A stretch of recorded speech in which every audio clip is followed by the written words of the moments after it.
waliotamani kufika siku ya leo, lakini sababu ya kifo wao wakaikosa. Ni kwa neema yake Bwana tuko hai, tumuabudu, tumshukuruni Bwana kwa yote ametutendea.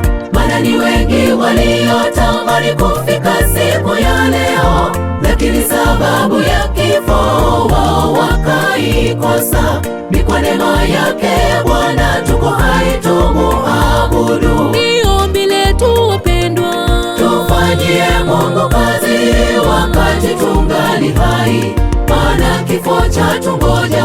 tuzidi kuombeana, Roho Mtakatifu atuongoze kwa kila jambo, tusije tukangamia. ni ombi letu wapendwa, Tufanyie Mungu kazi wakati tungali hai, maana kifo chatungoja.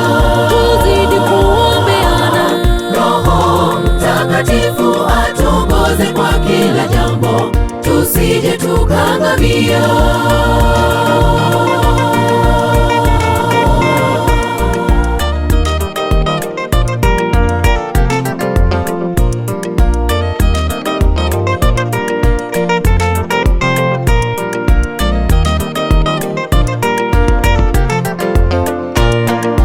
Bwana, tunapokusifu na kuabudu, tunaomba siyakumbuke makosa yetu wala maasi yetu, bali utukumbuke katika wema wako. Tulihimidi jina lako tangu leo hata milele.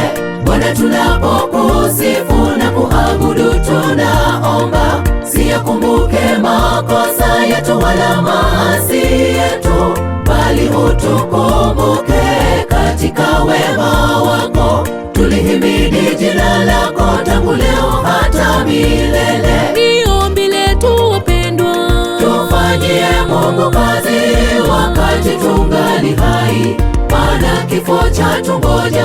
tuzidi kuombeana, Roho Mtakatifu atuongoze kwa kila jambo, tusije tukangamia. ni ombi letu wapendwa, Tufanyie Mungu kazi wakati tungali hai, maana kifo chatungoja. tuzidi kuombeana, Roho Mtakatifu atuongoze kwa kila jambo, tusije tukangamia. ni ombi letu wapendwa, Tufanyie Mungu kazi wakati tungali hai, maana kifo chatungoja. tuzidi kuombeana, Roho Mtakatifu atuongoze kwa kila jambo, tusije tukangamia. ni ombi letu wapendwa, Tufanyie Mungu kazi wakati tungali hai, maana kifo chatungoja. tuzidi kuombeana, Roho Mtakatifu atuongoze kwa kila jambo, tusije tukangamia. ni ombi letu wapendwa, Tufanyie Mungu kazi wakati tungali hai, maana kifo chatungoja. tuzidi kuombeana, Roho Mtakatifu atuongoze kwa kila jambo, tusije tukangamia.